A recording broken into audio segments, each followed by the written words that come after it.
ज़रा वैक्सीन के मामलों पे हम ज़रा तफसीली बात करेंगे। अब कोरोना की तीसरी लहर तबाही मचा रही है। लिटरली आज भी अगेन दोबारा बता दें 5000 से ज़ायद केसेस 24 घंटों में रिपोर्ट हुए हैं। मुल्क में वैक्सीनेशन लगाने का अमल तसल्ली बख्श नहीं है। हुकूमती वैक्सीनेशन मुहिम कछुए की रफ्तार से चल रही है। अब तक सिर्फ 9.5 लाख से ज़ायद अफराद को वैक्सीनेशन लगाई जा सकी है और इनमें भी सिर्फ हेल्थ वर्कर्स और 60 साल से ज़ायद उम्र के अफराद शामिल हैं। आम अफराद के लिए अब तक हुकूमती सतह पर वैक्सीनेशन का आगाज़ ही नहीं हो सका है। हुकूमत ने प्राइवेट सेक्टर को भी वैक्सीनेशन इंपोर्ट करने और लगाने की इजाज़त दे रखी है, लेकिन क्या प्राइसेस हैं उसकी? लेकिन ऑब्वियसली महंगी होने पर हर शख्स इसे नहीं लगवा सकता और इसके अलावा बाअसर अफराद भी चोरी छुपे सरकारी वैक्सीनेशन से फ़ायदा उठा रहे हैं। ये भी आपको पता है ना, साइड बाय साइड चलता ही है। उमर का ट्वीट आ गया, उन्होंने अपॉलोजाइज किया, बिल्कुल उन्होंने माजरत की है, विच इज़ रेयर। माजरत वरना कौन करता है। सर्विसेज अस्पताल लाहौर से कोरोना वैक्सीन की 550 खुराकें गायब हो चुकी हैं, पता ही नहीं चला कि गई किधर।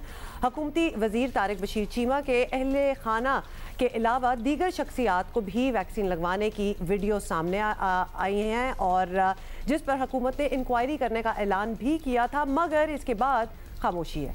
कोरोना वायरस के खिलाफ हुकूमती इक़दामात अपनी जगह, लेकिन वैक्सीनेशन की रफ्तार में इजाफा इंतहाई ज़रूरी है, क्योंकि कोरोना वायरस से बचाव का मुस्तकिल हल सिर्फ और सिर्फ वैक्सीन है। अच्छा, वैसे तारिक बशीर चीमा साहब जिस तरह डिनाई कर रहे थे, अब उन्हीं के ड्राइंग रूम में बैठी हुई इफ़त उमर साहिबा ने माजरत कर ली है। उन्होंने कहा कि आई विल रिपेंट, मैं इस पर पछताऊंगी। तो यानी कि उन्होंने वैक्सीन लगवाई थी, तो फिर तारिक बशीर चीमा साहब के खिलाफ तो ओपन एंड शट केस नहीं बन गया?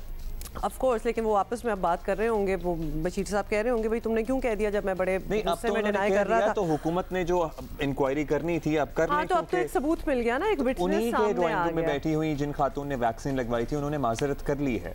लेकिन अब्दुल्ला, ये बातें तब होंगी जब कोई इन्वेस्टिगेशन होगी। आपको क्या पता कि इन्वेस्टिगेशन हो रही है? ऐलान तो किया था ना, तो ऐलान ही है, उसके बाद से कितने दिन गुजर के बाद खत्म। मौजूद है पार्लिमानी सेक्रेटरी सेहत डॉक्टर नौशीन हामिद साहिबा। डॉक्टर साहिबा, कोरोना की तीसरी लहर के बहुत से हुकूमत ने इक़दाम ज़ाहिर कर रही है, लेकिन इस वायरस से बचाव का मुस्तकिल हल तो अल्टीमेटली वैक्सीन ही है ना।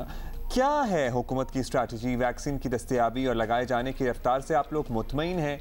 जैसे कि ब्लूमबर्ग ने बताया कि 10 साल लगा देंगे तो 1/4 आबादी को हम वैक्सीन कर पाएंगे। देखें जी, हुकूमत इस वक्त पूरी कोशिशें कर रही है कि जल्द अज जल्द जो है वो ज़्यादा से ज़्यादा मिकदार में वैक्सीन जो है वो हमारे पास पहुँचे, और इसके लिए बहुत सारी वैक्सीन पाइपलाइन में भी है। कुछ हम तक पहुँच चुकी हुई है। शुरू में बेशक हमारी वैक्सीनेशन की रफ्तार बहुत स्लो थी क्योंकि लोग भी सामने नहीं आ रहे थे लगवाने के लिए, वो हेजिटेट कर रहे थे, और वैक्सीनेशन सेंटर्स पे जितने लोग स्केड्यूल्ड होते थे उसमें से 30 to 40% आ रहे थे। पर अब चूंकि लोगों में कॉन्फिडेंस बिल्ड हो रहा है, लोगों का यकीन बढ़ रहा है, लोग रजिस्टर भी करा रहे हैं और वैक्सीनेशन सेंटर्स पे भी आ रहे हैं। इसकी मिसाल मैं आपको ये दूंगी कि शुरू में 1000 से 1200 तक लोग एक दिन में पूरे पाकिस्तान में वैक्सीनेशन कराते थे। तो अब ये प्रोसेस जो है ये आहिस्ता आहिस्ता स्पीड पकड़ रहा है, इसमें तेज़ी आ रही है। हुकूमत ने वैक्सीनेशन सेंटर्स की तादाद बढ़ाई है और लोग जो हैं वो अब बड़ी तादाद में खुद से भी आना शुरू हो गए हैं। तो ये इंशाल्लाह ताला इतना टाइम नहीं लगेगा।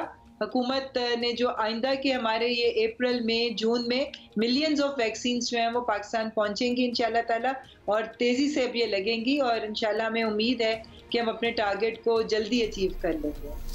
अच्छा नौशीन साहब, ये भी बताइएगा कि वैक्सीनेशन का निज़ाम शफाफ रहे और अवाम का इत्मीनान रहे, ये बहुत बड़ी बात है। इसलिए तारिक बशीर चीमा और दीगर कई वाक़यात की इंक्वायरी का क्या कहा गया, जहां ऑब्वियसली हमने देखा कि बासर अफराद ने लाइन तोड़ी और वैक्सीन लगवाई, तो इंक्वायरी मुकम्मल हो गई है? उसकी क्या रिपोर्ट आई है? अवाम के सामने लानी है नहीं लानी, ये क्या डिसाइड हुआ? नहीं जी, इंक्वायरी के लिए आपने देखा है कि एक बहुत हाई प्रोफाइल कमेटी बना दी गई है, इवन FIA को भी इन्वॉल्व किया गया है, क्योंकि ये वैक्सीन जो है ये कौमी अमानत है और इसको जिस तरीके से लगना चाहिए उसी तरीके से इसको मतलब आउट ऑफ टर्न अगर ये जाती है तो ये एक कौमी नुकसान है।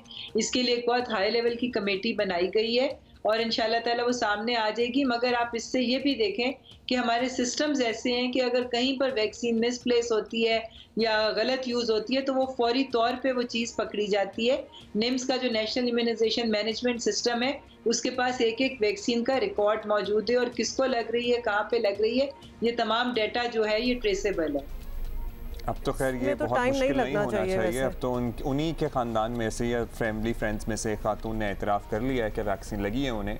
सो आई वंडर कि क्या इंक्वायरी होगी अब। लेकिन डॉक्टर साहबा, एक मामला प्राइवेट इदारों की जानब से वैक्सीनेशन का भी है। इत्तलात है कि उनके पास वैक्सीन ख़त्म होने वाली हैं और ये इदारे दूसरी डोज भी वादे के मुताबिक पता नहीं लगा पाएंगे, नहीं लगाएंगे, क्योंकि ज़ाहिर है जो पैसे दे रहा है वो तो आके बगैर दूसरी डोज का चेक किए पैसे ले लेके पहली डोजेस लगा रहे हैं। तो क्या आप लोगों ने उस पर भी चेक एंड बैलेंस रखा हुआ है? जी देखिए, बिल्कुल इनको प्राइवेट सेक्टर को पूरी तरह से हुकूमत ने फैसिलिटेट किया था और जितना प्रोसीजर होता है इसके लिए उसको बहुत शॉर्ट कर दिया गया था, सिंप्लीफाई कर दिया गया था ताकि उनको वैक्सीन मंगाने में आसानी हो।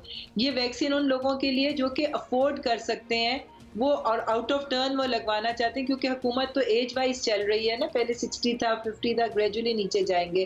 तो ये मैं समझती हूँ जो लोग अफोर्ड कर सकते हैं वो ज़रूर जाके ये वैक्सीन लगाएं ताकि जो फ्री वैक्सीन हुकूमत की है वो हकदारों को मिले। और बिल्कुल ये 50,000 डोजेस उन्होंने इनिशियली मंगवाई थी, वो ख़त्म होने पे आ रही हैं, उनकी मज़ीद खेप भी आ जाएगी, मगर ये एक बहुत स्मॉल अमाउंट होगा जो कि प्राइवेट सेक्टर के थ्रू कवर होगा। मेजर पोर्शन अपनी पॉपुलेशन का हुकूमत अपनी जिम्मेदारी को समझते हुए वो खुद सबको लगाएगी और फ्री ऑफ कॉस्ट लगाएगी। ठीक है जी, बहुत शुक्रिया। बहुत शुक्रिया। तो लिहाजा जो अफोर्ड कर सकते हैं प्लीज़, जो अफोर्ड कर सकते हैं वो ख़रीद के लगा लें। इस तरह छुप छुपीते, जिस तरह हमने आपको एक वीडियो यहाँ दिखा भी दी है, डोंट डू दैट, क्योंकि वो वाकई आपको मतलब अभी तो हम ये कह रहे हैं कि अगर आप अफोर्ड कर सकते हैं तो आप वैक्सीन लगवा लें, लेकिन इन द ब्रॉडर पर्सपेक्टिव ये अच्छी बात नहीं है। ये बहुत अजीब सी डिवीजन है हैव्स एंड हैव नॉट की। वैसे हमारे यहाँ पूरा सिस्टम ही इस तरह से चल रहा है। लेकिन रीजनिंग ये है कि आप अगर अफोर्ड कर सकते हैं तो पे and get it done instead of getting the हुकूमत वाली, ताकि वो उनको लगे जो कि बेचारे अफोर्ड नहीं कर सकते। तो आई नहीं थी ना, इसलिए बहुत जल्दी थी उन्हें, चीमा साहब एंड फैमिली को। सबसे पहले हम बस रियली वी वांट कि उसकी कोई इंक्वायरी होनी चाहिए।